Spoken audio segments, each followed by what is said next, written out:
What's going on YouTube? It's your boy Rell, funny as fuck, we back at it again with another YouTube reaction video.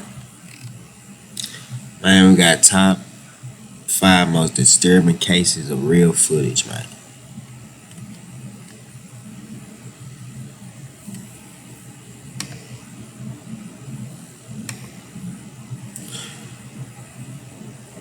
It ain't Halloween yet, but we warming up. We warming up to the spooky shit, y'all. Let me know down in the comments below what's y'all's favorite holiday. Confused, he brought it inside and opened it up. Inside the package was a single item, a videotape with no label or note to explain its contents. Curious to see what was on it, he put it in his camcorder and pressed play, and the footage he found on it was shocking to say the least. It contained a nearly hour-long video of a man describing the violent things he was about to do. How he was going to lure his victims and the makeshift devices he was going to use. I'm not trained in torture methods. Torture? I'm gonna have to make do. I got my drill here. The reason why it's got this padding on it is just to try to silence it a bit because I'm in an apartment. I got gags, socks, got lots of duct tape. That's what I'm saying, fool.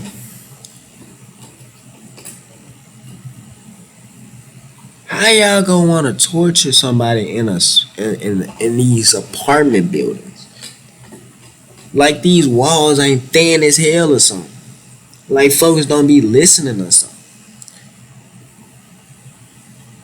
I don't even think duct tape can. Well, it shows it in movies, but the duct tape sometimes is effective. But like, man.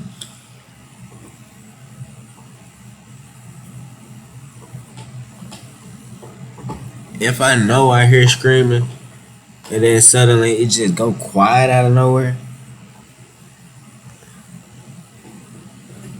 I know I need to mind my business, but at the same time I'm trying to mind their business. Like, I'm trying to get up in their business, man.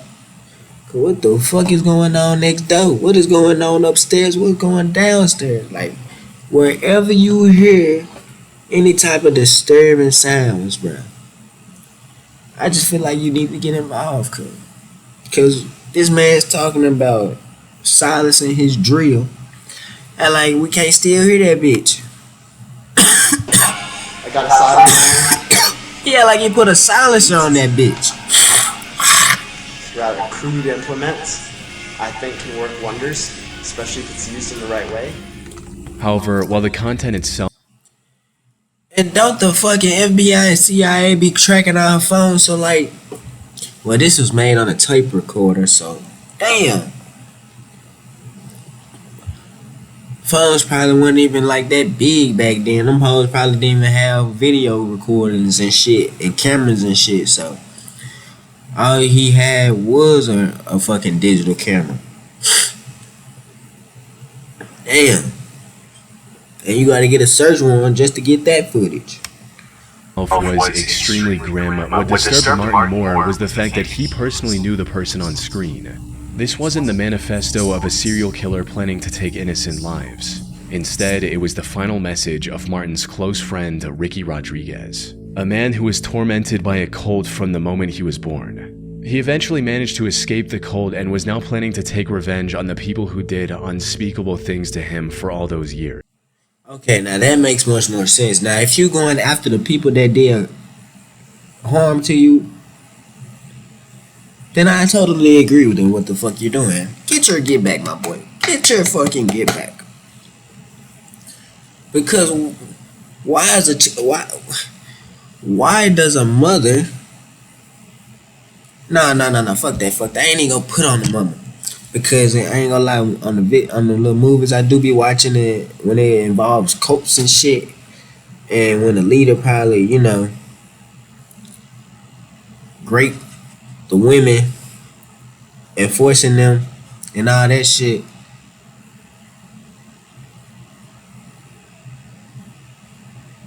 And then some of them might end up pregnant because some fertilized, some are fertile, and now they gotta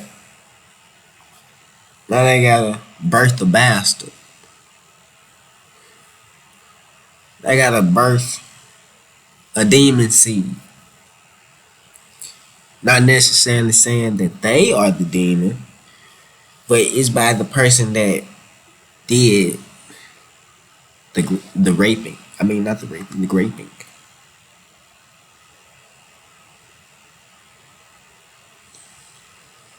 So Buddy probably found out the truth and said, "Fuck this shit.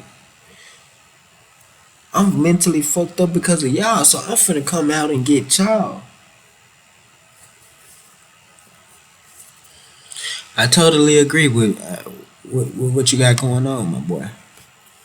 He recorded this hour-long video and mailed it to his few friends and family so they would find it and have all the answers about what he was about to do and why. I'm making this video, well, for many reasons, I guess. I suppose the main reason is that I want there to be some record of the way I feel. Buddy loading up a clip right now. Just who I was, really. Ricky's story began 30 years earlier on January 25, 1975, when he was born as the first child of Karen Elva Zerby. Karen was a member of a cult called the Children of God, which used Christian language to lure in young, impressionable minds, often teenagers, and molded them to its sick and perverse ideals. 2 years after Ricky's birth, he was adopted by the cult's leader, David Burke, who presented himself as the Chosen One. David changed the cult's name to The Family and declared Ricky to be a... Look at this. Like, look at...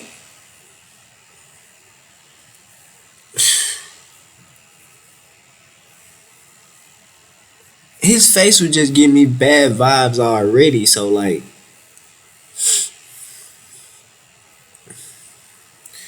Man... Manipulating a child is crazy, bro.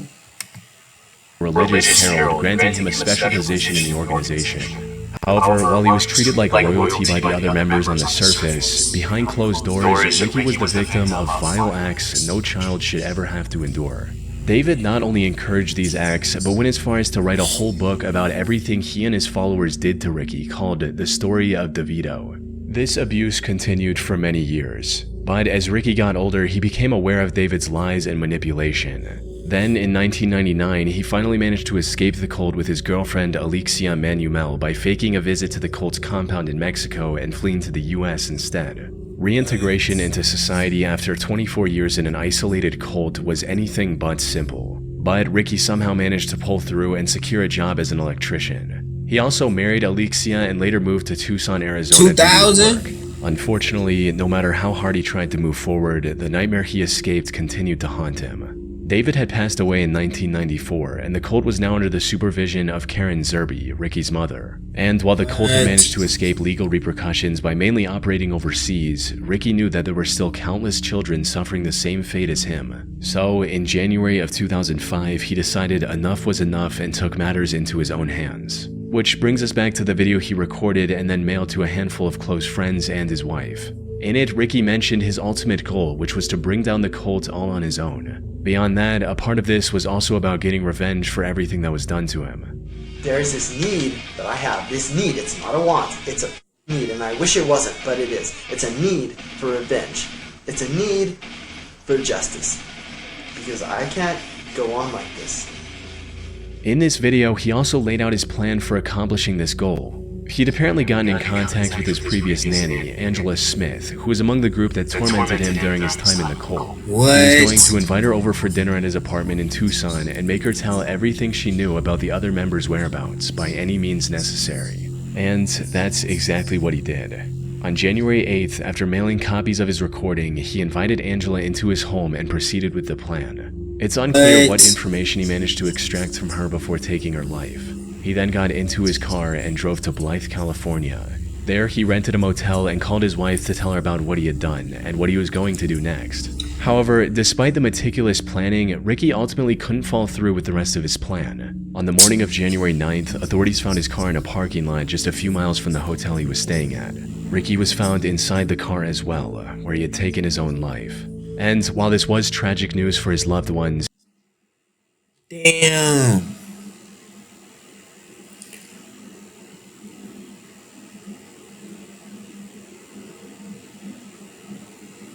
He went playing with them demons and them demons ate his ass up. Damn.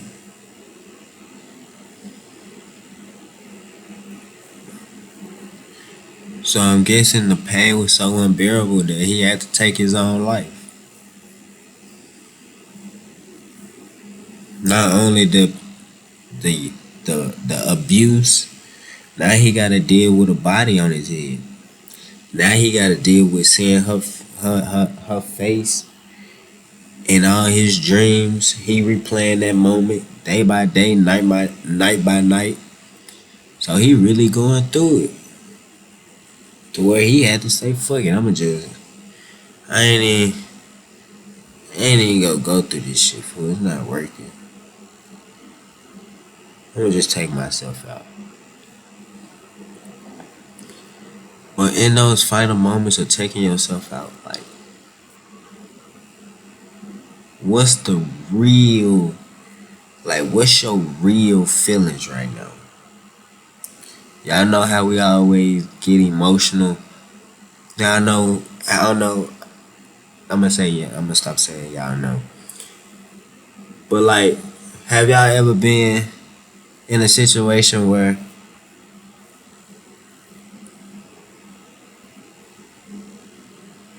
you know what type of situation you in right now?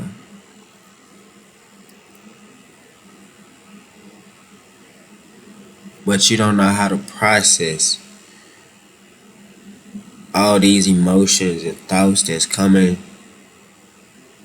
to your conscience as you're enduring the process of going through this situation. So as you got millions and millions of thoughts and feels and feelings and goosebumps running through your blood.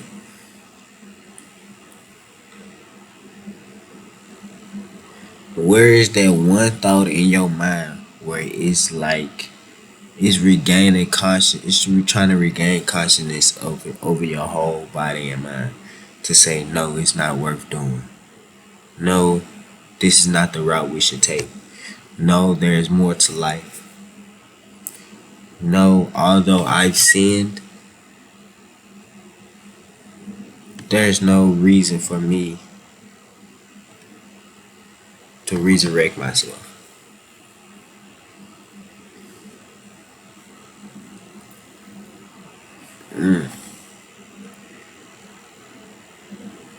I just be thinking about final moment shit. Man, I just be thinking about final moment thoughts and shit like that. it was hardly surprising for his wife. You see, Ricky believed that killing the cultists would bring him peace, something he reiterated in his last video. I can imagine how I would feel, how liberating it would be. But that's not what happened. During his call with his wife, he confessed that despite his anger and resentment, killing Angela was the hardest thing he had ever done. Taking revenge didn't bring the comfort he was looking for. He couldn't bring himself to... See?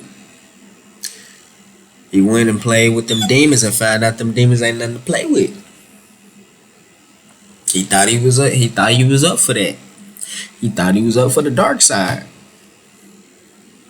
Get down. to take any more lives and decided to end it all that night, leaving his friends and family with this hour-long video to remember him by. As for the family cult, it remains active to this day under the leadership of his mother.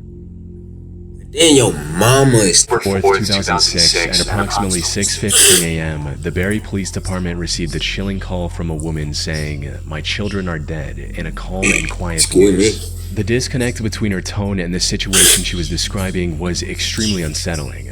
When asked what happened, she replied, "I don't know, I don't remember." Police officers immediately rushed to the address she provided and knocked on the door of her apartment, bracing for what they might find. The door opened and they were greeted by 31-year-old Frances Elaine Campione. When the officers asked her about the children she mentioned on her call, she replied in the same disturbingly calm voice, stating, "Yes, they're dead. They're on my bed." As the officers entered the master bedroom, he saw the remains of 2 little girls, 3-year-old Serena and 19-month-old Sophia, lying on the bed. Both were dressed in clean clothes and were also wearing necklaces and earrings. However, their skin was starting to turn blue, suggesting they might have been deceased for quite some time. One of the officers also noticed a small bruise on Sophia's forehead, and that was it. There was nothing else in the room that could have explained their deaths. But as the investigators looked through Elaine's apartment, they found a camcorder with footage that explained everything. The recording started on a wholesome note, showing Elaine surprising Serena with a new bike on her 3rd birthday on August 8th.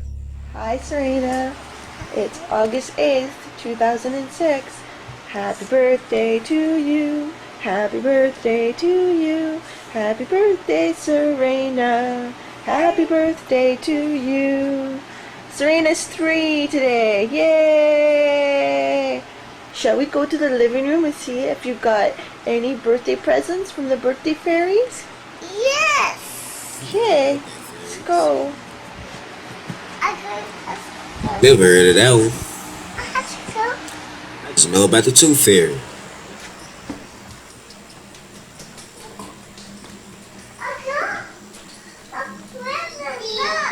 What is it? It's a bike. The next video also showed Elaine and her 2 daughters just hanging around and having fun. I love you. This much. Oh, I love you more than that. So far, everything looked quite normal. However, the 3rd recording, dated October 2nd, was when things started to get weird.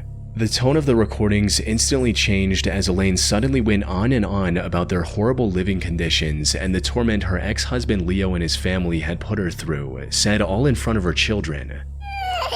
You can't see through the camera, boo-boo. Oh, yes, this is a deplorable, horrible, messy, filthy apartment that supposedly my 2 children and I live in, and it's just a horrible, horrible mess. Yeah. I think Diego Campione was totally in the wrong. Man, honestly, it doesn't look bad. It's pretty decent. It ain't got a bunch of bullshit on the floor. You don't got a bunch of clothes, a bunch of... Basically, you don't have a bunch of hoarding items. This look like a normal living room if you have kids. The kitchen didn't look dirty. Like, what are you talking about? Is it not good because maintenance ain't keeping up with the complex? Is that maybe why it's bad? And I hope he burns in hell for all his sins. His name is Leonardo. All I wanted to do was Damn, Leonardo DiCaprio, you gotta burn in hell too. After the 3 years of physical, emotional, and mental abuse that I endured tremendously by Leonardo Campione, and then the past year from Anna and Diego Campione, the mental and emotional abuse, which wouldn't stop, and I had CAS keep bringing these 2 people into my life over and over again when I kept telling them the amount of mental and emotional abuse it was causing my 3-year-old daughter Serena and I and Sophia. It was horrible and uncalled for, and I want justice to my family for what they have all done to us. I cried out for help. They should have. Leo was apparently extremely abusive, both physically and mentally. He prevented her from contacting her parents and at one point even kicked her in her stomach while she was pregnant. This resulted in Leo getting charged with domestic violence and the 2 getting divorced. However, at the time of this recording, Leo was starting to turn things around and was engaged in a legal battle with Elaine over the custody of their daughters. This took an immense toll on Elaine's mental health. She was already quite unstable and had been to the psych ward twice in the past couple of years. But according to her mother, the custody battle caused her to lose it completely and developed severe paranoia. She became worried. Recording, Leo was starting to turn things around and was engaged in a legal battle with Elaine over the custody of their daughters. This took an immense toll on Elaine's mental health. She was already quite unstable and had been to the psych ward twice in the past couple of years. What? So that's probably why she was dealing with CS.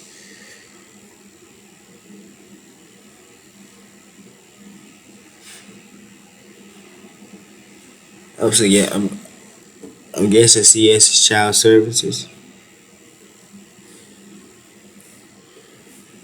That's what I'm thinking. But damn, twice.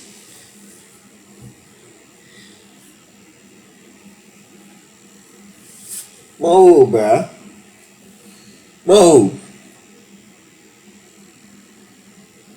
Doing the mo.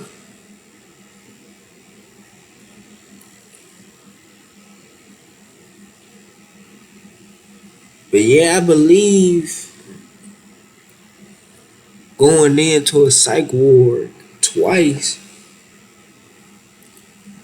while having children in this condition, 19 months and 3 years old.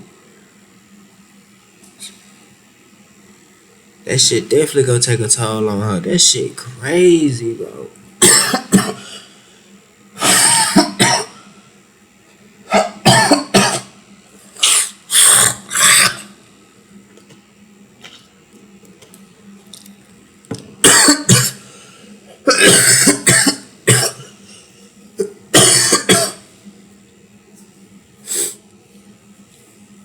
That's why y'all gotta watch who y'all sleeping with, man. No cap. But according to her mother, the custody battle caused her to lose it completely and develop severe paranoia. She became worried that Leo would one day show up and forcibly take her daughters away. Then, on October 2nd, after ending this recording at 8:39 p.m., Elaine did the unthinkable by taking the lives of her own daughters, then recording a haunting confession that investigators discovered on the same camera. Recording this because Leo there. Are you happy? Everything's gone. You wouldn't give peace. You wouldn't tell the truth. I begged. You even had Stacy not believing me, telling her I had to sign papers when I didn't. I went to victim witness to get the truth. Trying, begging everyone the truth. How you beat me for 3 years behind closed doors. Beat me when I was pregnant with Serena and Sophia. You didn't care about our babies. You didn't care about me. You care about yourself. You wanted to win. You won. Are you happy? How does it make you feel? How does it make you feel? Because it doesn't make me feel great. I've lost everything my whole life. At this point, the camera cut to a later point where Elaine attempted to take her own. I tried to overdose. That means the remodeling time of their Aurelia and Greenbridge stores.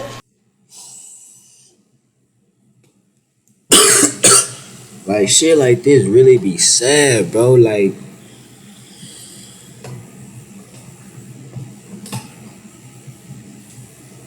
no matter how much you and your woman can argue, cuz there should just be no reason for you to beat them, cuz.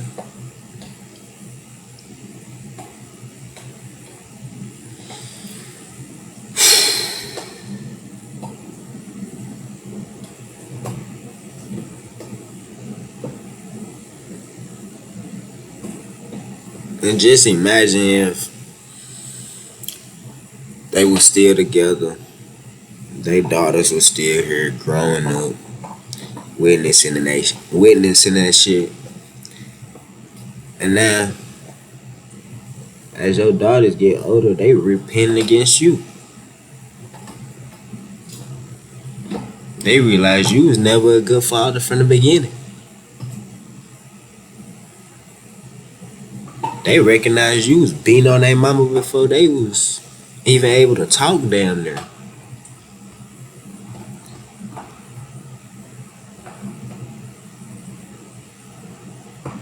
And then kicking her in her stomach while pregnant with your kids, cuz. You that angry? You that fucking butthurt? To the point where you gotta kick your wife? Like you real did had to Shawn Michaels her.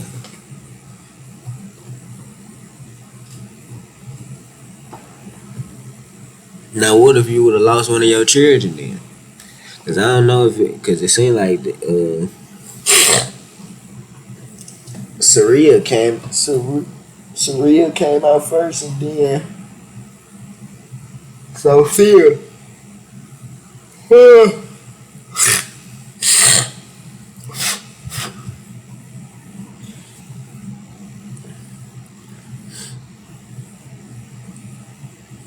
But like,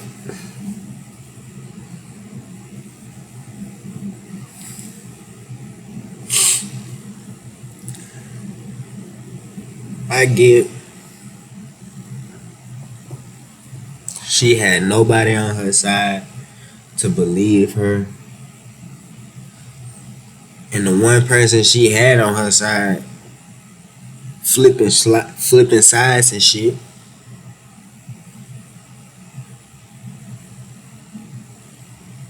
Because Leo want to be manipulative.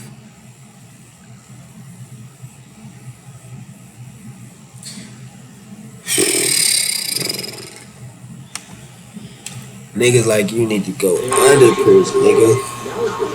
Where the rapist at.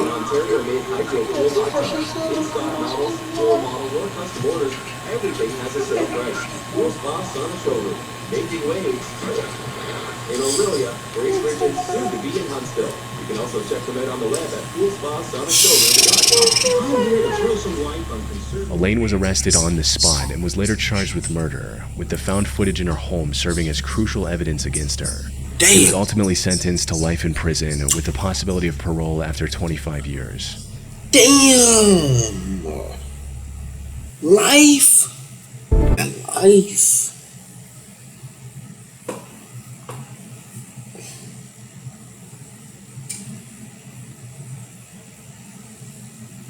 I just know they just stacked the charges on her ass. I just know they The do. Bureau of Land Management published a public service announcement dubbed Stay Out and Stay Alive, educating viewers about the countless dangers of exploring abandoned mines, including the very real risk of cave-ins, volatile explosives, wild animals, and entire sections without oxygen.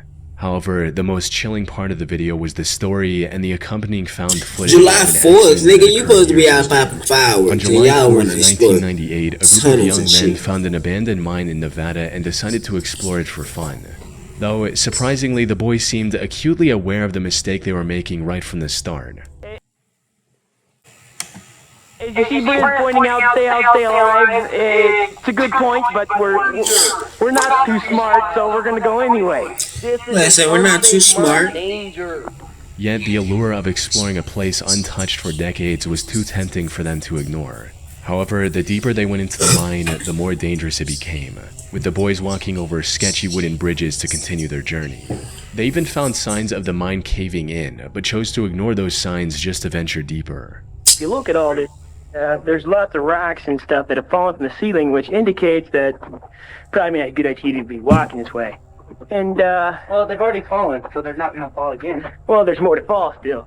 An important thing to And keep it looked in like mind one is just that these fell. weren't professionals with prior experience of safely exploring abandoned mines. This was just a group of boys looking to do something cool and film the adventure.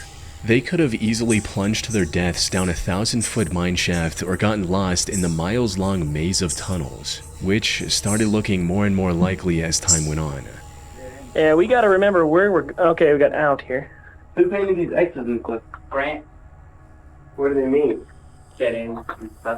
Okay, they're all got an X on. We can go this way. That one's got an X. So it's also got that. What does the diamond mean? Where's that go? Goes down. Along there. Ooh, that's not a little. Well, it'd be kind of hard if you slipped and fell. You could catch yourself before you actually fell down there. Not if panic set in and you I said you can try to Toxic catch gases yourself. and Nigga, radioactive what? elements could have also caused serious health issues down the line, if not immediately. Fortunately, they somehow managed to avoid all of these dangers and make their way fairly deep into the mine. But then they came across something that could have ended all of their lives in one fell swoop. Got them pipes. Oh, wow. We have to climb that? Yeah, don't everybody get up. I got You're gonna be the lucky one to fall. This is going to America's Funniest when somebody falls. That's a good idea. Alrighty. Oh, that's the table. Don't touch that. I hope the ropes. While crossing a sketchy section of the mine, one of the boys noticed a rope dangling down from one of the wooden beams and immediately became curious about whatever was down there. It's down to the main shaft. Wow, so we're climbing down this rope. Yeah. How far down? How are we getting out of it? Climbing up it. I see. They had little rope climbing experience. So you saying the same strength I need to use to climb down this bitch, I need to use the same strength to climb up this bitch? Now what if I skip PE class, man? Now what if the day he had us climbing the rope, I skipped class that day? Now I'm not physically nor mentally prepared, my boy. You got me fucked up. I will watch y'all, and if y'all get stuck, I'll be the motherfucker to call for help. Experience between them. However, they didn't let that stop them from accomplishing their desires. The guy named Adam decided to be the first one to descend, resulting in this. How far down does it go? All the way down to that ladder. See where it's going down?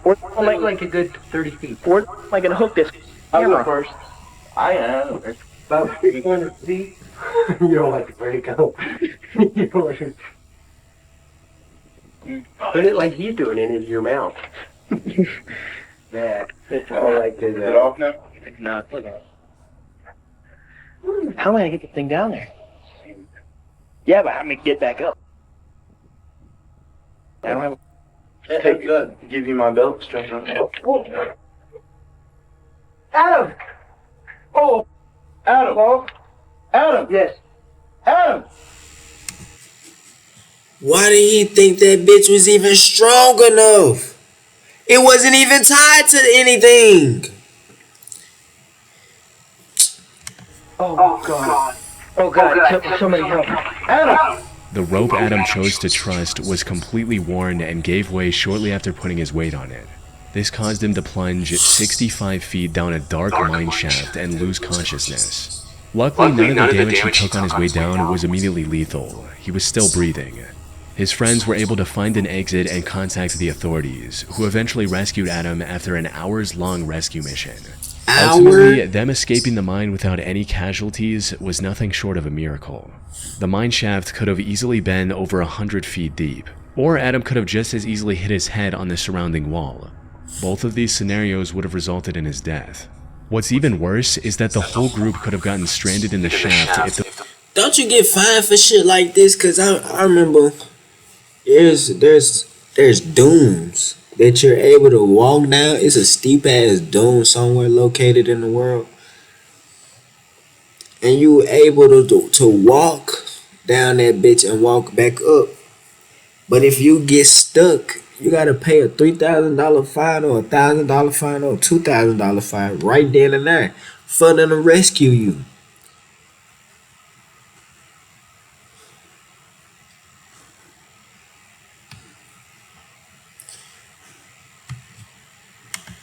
rope when the last anything person for was $1, down. huh? With no way to contact the outside world, the group would have likely died of starvation. Fortunately, they were able to walk away from this terrifying experience with just a few broken bones along with cuts and scratches. 25th of February 2022, the Korea Fuel Company hired maintenance workers to reopen one of the underwater pipes connecting their oil unloading dock and refinery. The operation team included 5 men: Christopher, Kazim, Yusuf, Rishi, and Faisal. They were going to use a pressurized habitat to inspect the pipe and make any necessary repairs. However, shortly after entering this habitat, all 5 men disappeared from the work site, leaving those on the surface to wonder what could have happened. What the fuck? It wasn't until rescuers found footage from a GoPro mounted to one of the divers' suits that the full truth came to light. The footage showed the men struggling to open the valve keeping the pipe shut, prompting Kazim to go get a wrench. He returned to the habitat and handed the wrench over to his co-workers. But then, a few seconds later, this happened.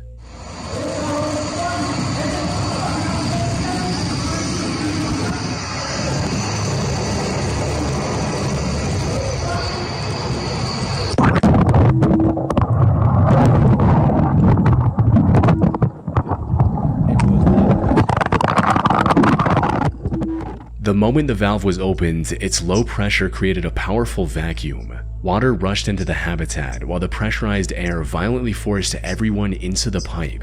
All 5 of the men were forced into the 30-inch wide pipe faster than they could blink.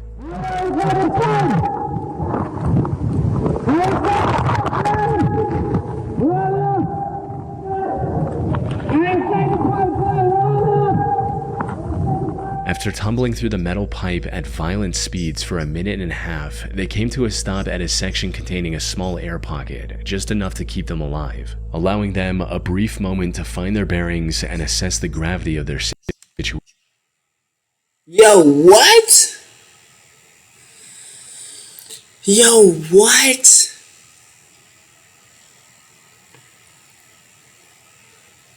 Yo, what?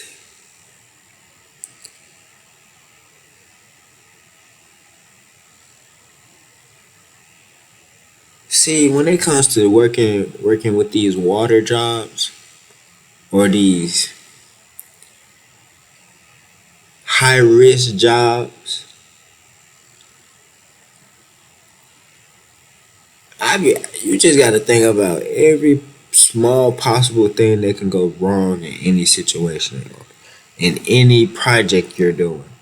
Cause you telling me we underwater.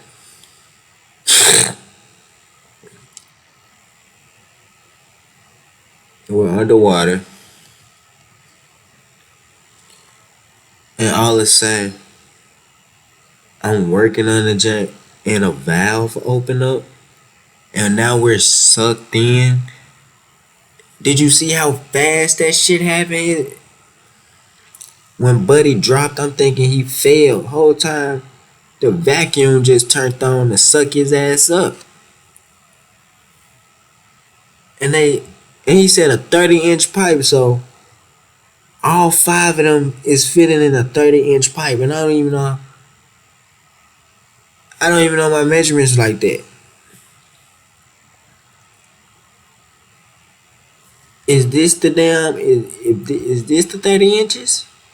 If so, like, bro, all 5 people in this tiny ass space in this one air pocket, all 5 of us trying to get an air cut. Come on now, bro. I know there's more tragic ways to go out, but I just feel like that could have been avoided. But you may never know what will happen.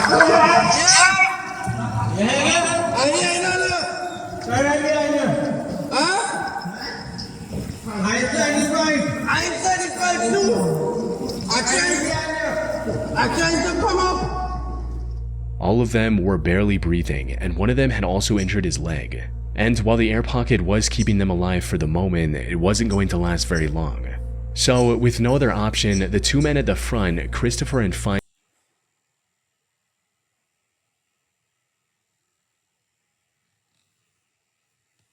Air provided by compressor, hyperbaric chamber, install riser extension. Damn. So they was right here, fool. They were right here, fool. And they all got pulled.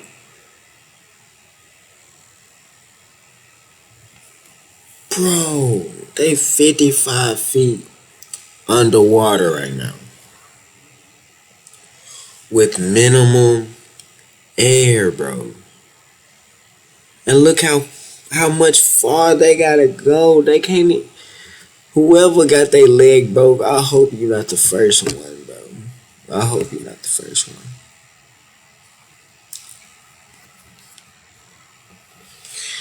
Cause at this point, we all finna die. At least give me a fighting chance. in hopes of reaching the pipe's end and getting help for the other 3. But after making their way through several flooded sections, Faisal lost hope and refused to go any further. This led Christopher to continue alone and ultimately reach the end of the pipe, where he was eventually pulled out by rescuers. Unfortunately,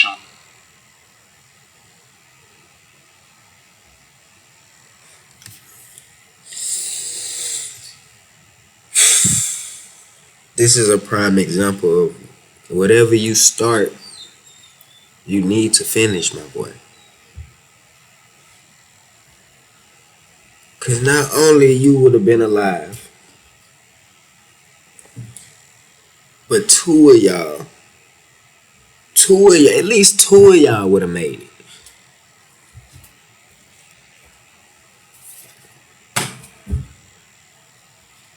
At least two of y'all would have made it, bro. But nah, you want to give up, cuz. You want to give up. What was the point of giving up? Did you not really care about living? Did you not? Like, bruh, nah. But in that instance, I just feel like he panicked, though. He probably panicked. And it was too much in that. Yeah. I ain't gonna lie, in a body of water, I gotta get the fuck up out of there. I gotta get out that body of water. If I'm ever in a situation where I'm in a situation like where I'm trapped on the water for, I'm gonna make sure I'm gonna do everything in my best to stay calm. Cause that's what they said. If you raise your heart rate while in the water, you go have a panic attack and you go cause yourself to drown, bro. I ain't trying to die by a body of water. I'm sorry. The same did not happen for his four co-workers. Days passed, and the rescue efforts were slim to none, eventually leaving the other four to die in that cramped metal tube. The company's CEO later defended this decision, stating that a rescue mission would have only endangered more lives. The incident sparked widespread outrage and even forced the regional government to launch an inquiry into how such a disaster was allowed to happen in the first place. But, as is the case with countless similar incidents, nothing much came of it, despite the numerous hearings. The other four divers were left for dead.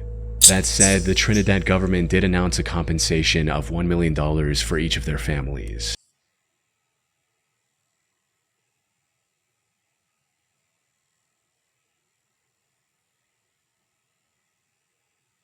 As well as Christopher in April 2025. Damn, he On passed April 28, too. 2000, 22-year-old Russian diving instructor Yuri Lipsky decided to reach the depths of the Blue Hole in Dahab, Egypt. This was a risky plan from the get-go, since the Blue Hole is widely regarded as the deadliest diving site in the world, with as many as 200 fatalities in recent years. To make matters worse, before his dive, Yuri 200 fatalities and y'all still decide to go there and dive. You still treating this shit like a tour site. There's bodies in that water and you swimming in them. You swimming with spirits, bitch. You swimming with spirits.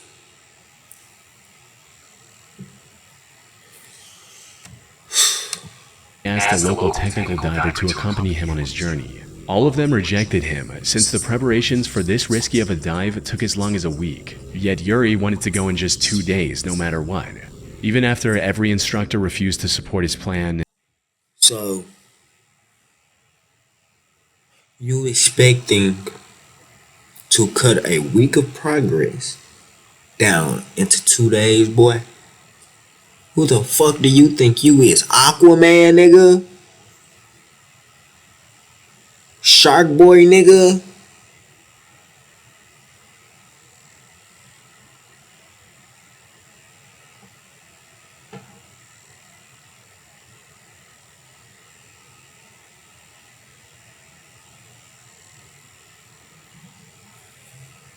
Alright, bro. Instead of backing out, Yuri made the worst mistake of his life and chose to go through with it alone. He started the dive around noon and quickly disappeared into the depths of the ocean. However, many hours passed and there was no sign of Yuri anywhere. His concerned mother enlisted the help of a local technical diver named Tariq Omar, who immediately set out to rescue her son. Unfortunately, by the time he found Yuri, it was already too late. Tariq discovered Yuri's lifeless body floating near the floor of the Blue Hole. The next day, he returned with the necessary equipment to bring Yuri's body back. The floor? Nigga, the ocean floor?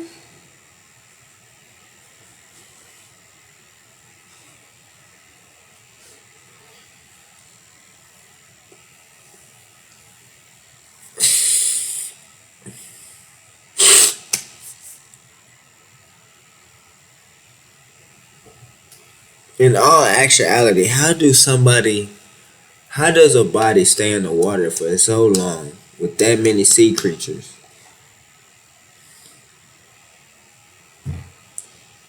That it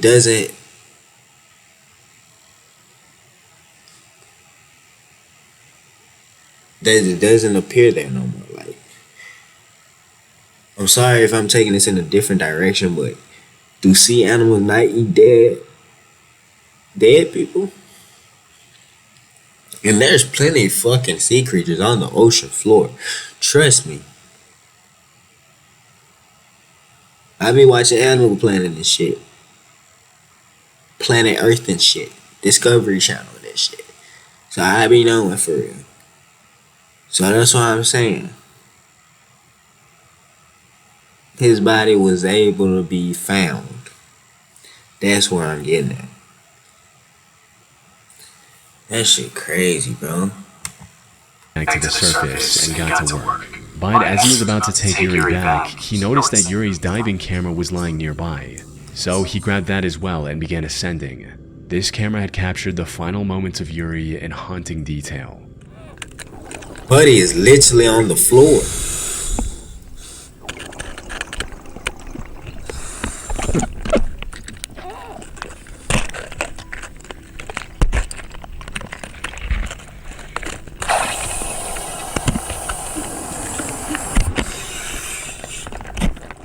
The dive started like any other, with Yuri swimming alongside many other divers. However, it wasn't long before everyone else faded from view as he started to descend deeper into the blue hole. And that's when all the worst possible things started happening in rapid succession. It started with him failing to keep his gas levels under check, resulting in him getting nitrogen poisoning and becoming extremely disoriented. By the time he realized his situation, he was already sinking like a rock.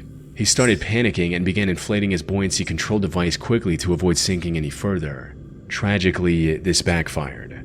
The buoyancy control device bursted due to the rapidly increasing pressure, leaving Yuri no way of safely returning to the surface.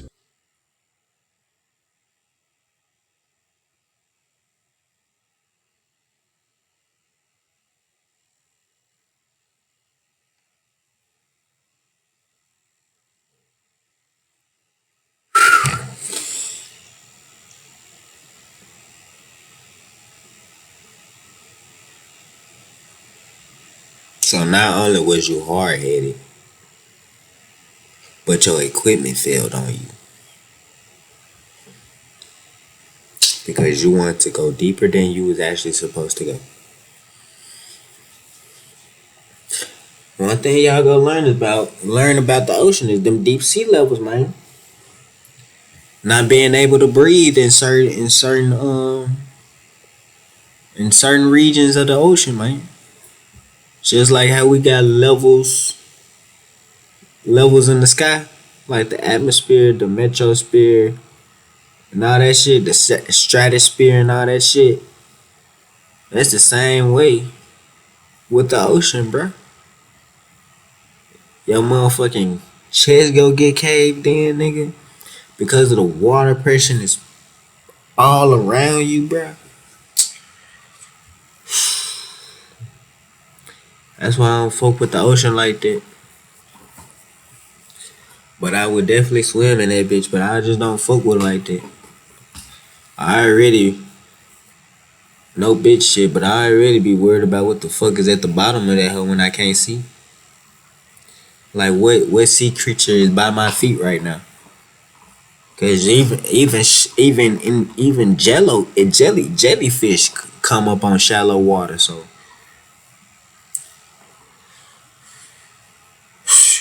shit.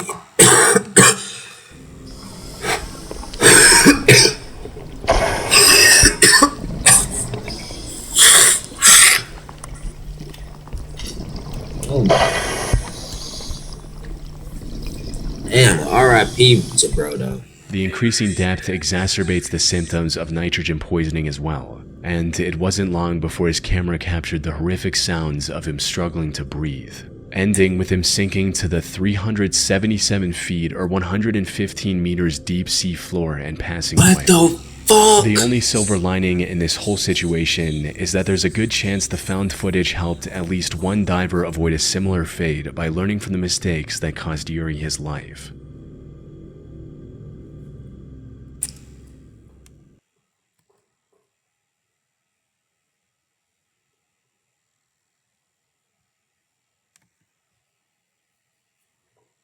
Man, bro. Which one was the most disturbing to y'all, bro?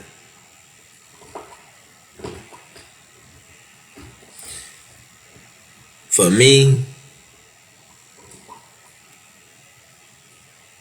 honestly, it gotta be the one with the children being killed. Because anything dealing with children, bro, knowing there's more to life, knowing that they didn't even get to fully enjoy life. They wasn't even on this earth for that long. 3 years and 19 months, bro. 3 years and 19 months.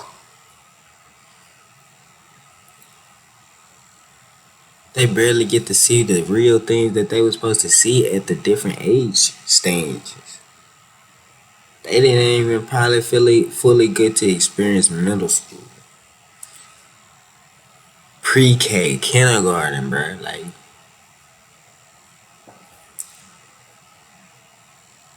that's why I always be cautious with who I'm fucking with or who I'm talking to, bro. Cause I be damned if I gotta deal with a real crazy bitch, even though I like crazy. Like, don't get me wrong, I like crazy, but crazy to an certain extent. Cause if I feel like I need to get out of my body to handle you, then I don't need to fuck with you. I stamp it. I do not need to fuck with you. Cause now, ho, I feel like you trying to get a reaction out of me. You trying your hardest to get a reaction out of me. And all I want to do is take care of my kids and go on by my day. But you want to come fuck with me, though.